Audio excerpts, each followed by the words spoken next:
30 अगस्त के बाद लारी अड्डों से बगैर वैक्सीनेशन मुसाफिरों को सफरी सहूलत नहीं मिलेगी, जबकि 30 अगस्त के बाद मार्केट्स में भी बगैर वैक्सीनेशन अफराद का दाखिला बंद करने के बैनर्स आवेजा किए जाएंगे।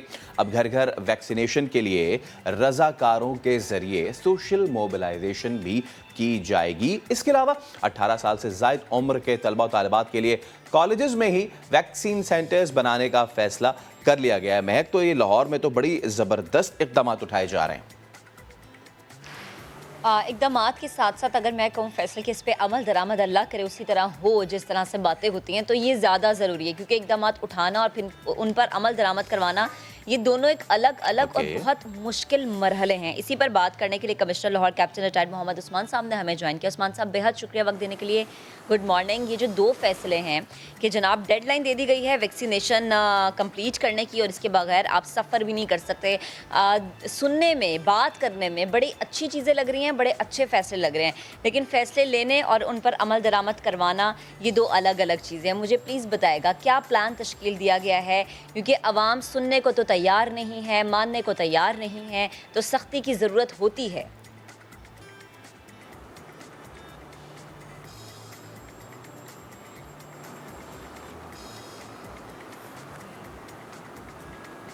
जी उस्मान साहब, आप मुझे सुन पा रहे हैं?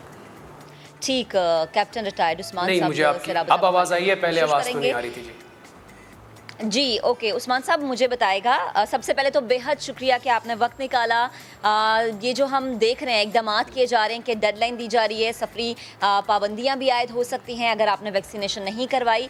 इक़दामात करना और इक़दामात पर अमल दरामद करवाना ये दो अलग अलग और मुश्किल चीज़ें हैं, क्योंकि बातें हो जाती हैं, शुरू भी प्रोसेस हो जाता है, लेकिन दरमियान में कहीं आके ये चीज़ें ब्रेक हो जाती हैं। जो प्लान तश्कील दिया गया है पंजाब वालों के लिए, प्लीज़ अगर आप वो शेयर कर सकें।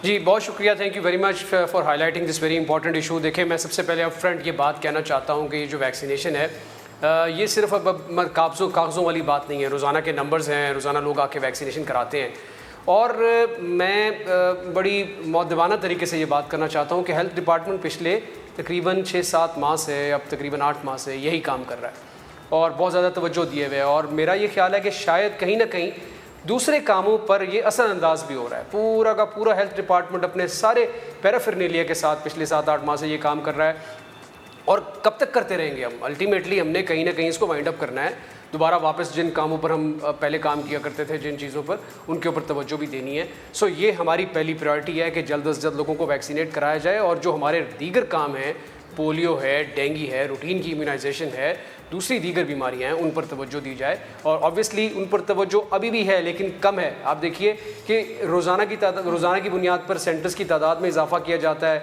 वही डिपार्टमेंट है, वही रिसोर्सेज हैं, कहीं ना कहीं थोड़े से नए रिसोर्सेज ऐड किए जाते हैं, पुराने रिसोर्सेज ओवर स्ट्रेच हो रहे हैं।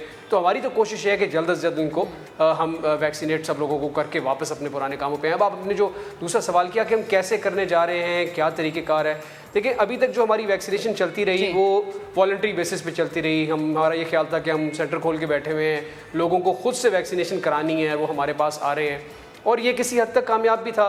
कुछ अच्छे दिन वाले नंबर्स वाले दिन होते थे, कुछ बुरे नंबर्स वाले दिन होते थे, बीच में गर्मियाँ आ गई, हब्स का मौसम बढ़ गया, बारिश वाले दिन आ गए, कुछ हमारी रिलीजियस फेस्टिविटीज़ आ गई, तो कहीं ना कहीं ये अप्स एंड डाउन्स आते रहे।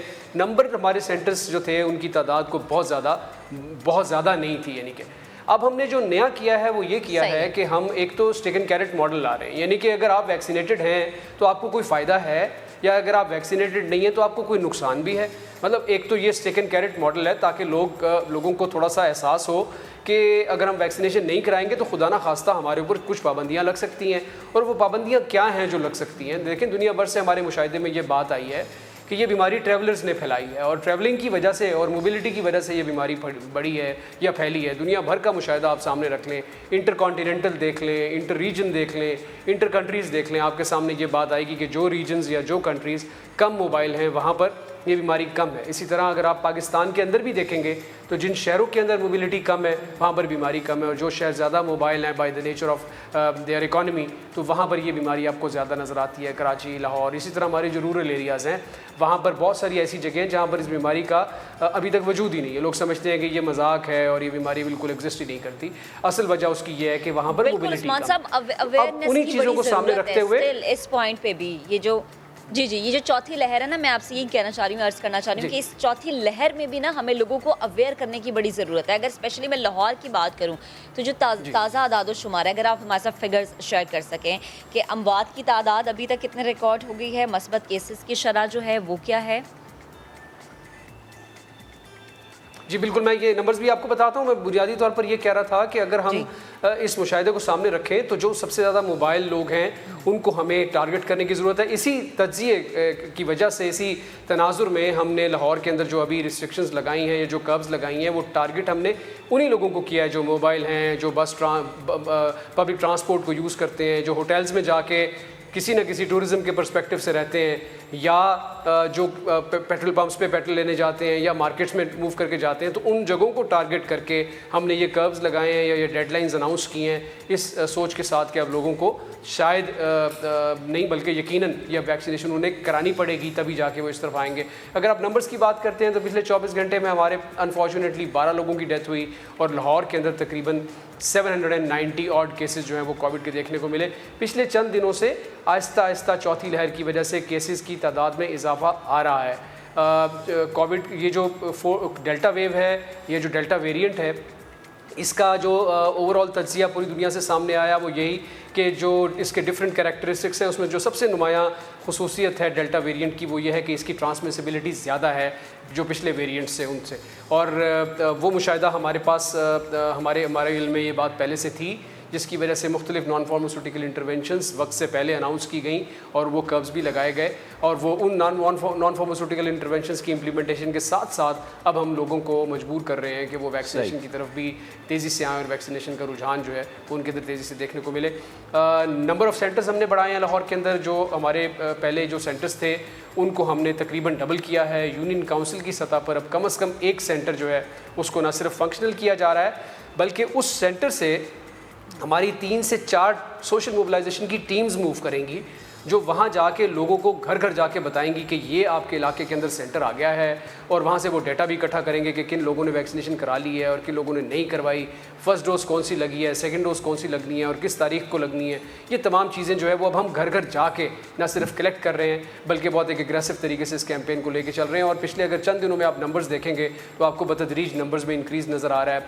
यस, जो परसों का दिन था वो हमारा हाईएस्ट था, कल का दिन हमारा परसों से भी ज़्यादा बड़ा था, और मैं उम्मीद करता हूँ कि आज इसी तरह अब हम ऊपर ही जाएंगे और इंशाल्लाह ताला इसमें किसी किस्म की कोई डिप नहीं आएगी। हमारा टारगेट अब ये होना चाहिए कि जल्द से जल्द जो हमारी वल्नरेबल पॉपुलेशन है उसको हम वैक्सीनेट कराएं। एब्सोल्युटली। अच्छा, एक तो सर ये बड़ा अच्छा इकदाम है कि जो लारी अड्डे हैं उन पे ये तमाम तर इंतजाम करना, क्योंकि आप मज़ीद अब ट्रांसपोर्ट की बंदिश भी नहीं कर सकते। रोज़ाना लोग लाहौर आते हैं पूरे पंजाब से और फिर वीकेंड्स पे चले जाते हैं। इतनी बड़ी हमारी पॉपुलेशन है जो ट्रैवल करती है काम के सिलसिले में और दीगर सिलसिले में। एक तो ये, दूसरा ये कि जिन जंगी बुनियादों पे हम ये तमाम चीज़ें कर रहे हैं, पहले हम मैक्रो लेवल पे कर रहे थे और अब माइक्रो लेवल पे भी आप लोग जाके कर रहे हैं।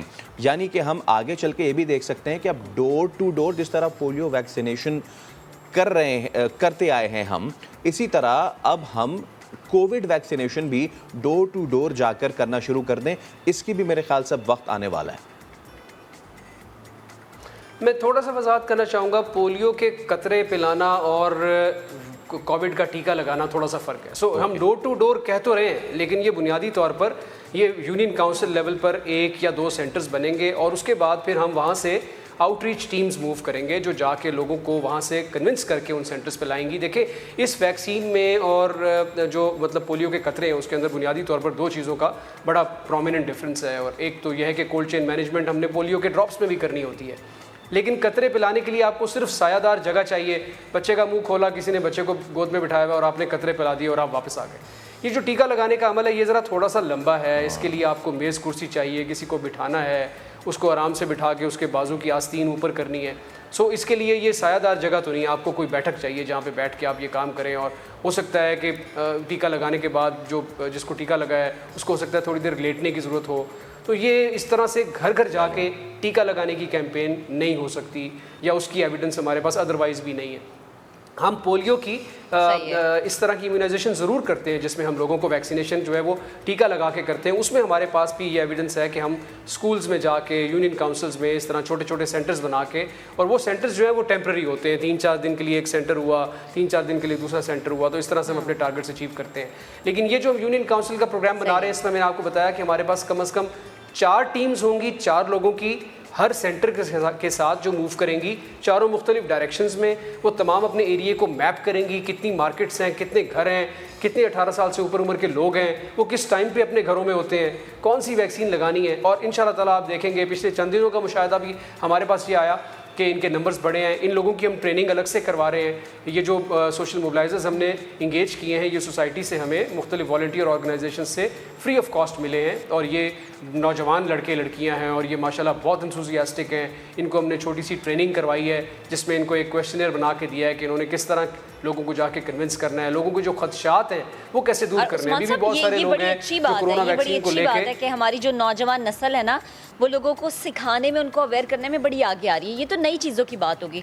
अगर थोड़ा सा हम नज़र पीछे की तरफ डालें तो हमने देखा था कि रेस्टोरेंट्स में दाखिले के लिए आपको सर्टिफिकेट दिखाना है, शॉपिंग मॉल्स में जाते हुए सर्टिफिकेट दिखाना है। स्पेशली अगर मैं लाहौर की बात करूँ ना, तो लाहौर में मैं तो जहाँ जहाँ गई, किसी रेस्टोरेंट में गई, किसी शॉपिंग मॉल में गई, मुझसे तो ना किसी ने सर्टिफिकेट मांगा, ना किसी ने मुझसे पूछा, मैं चुप करके अंदर चली गई, किसी ने कोई सवाल भी नहीं किया। अच्छा, आपका मुझे नहीं पता आपका मुशाहिदा कौन से शहर का है। अगर आप लाहौर में आए तो लाहौर में सर्टिफिकेट बिल्कुल चेक होते हैं और सर्टिफिकेट की बुनियाद पर लोगों। मैं लाहौर में मुझसे आप काइंडली ज़रूर शेयर करें कि वो कौन से रेस्टोरेंट्स, मुझे वो रेस्टोरेंट ज़रूर बताइए, क्योंकि हम बिल्कुल बहुत इस पे मामले पे सख्ती कर रहे हैं और किसी किस्म की कोई छूट नहीं है। ये मैं वाज़े करना चाहता हूँ कि ये अनाउंसमेंट सिर्फ और सिर्फ अनाउंसमेंट की हद तक नहीं है। We are pretty serious on this, और अगर कोई इस तरह वायलेट करेगा और वो इम्प्लीमेंट नहीं करेगा तो कानून अपनी हरकत में आएगा। हम अपने शहरियों का तहफ़्फ़ुज़ करना जानते हैं और इंशाल्लाह ताला ये तहफ़्फ़ुज़ करके दिखाएंगे।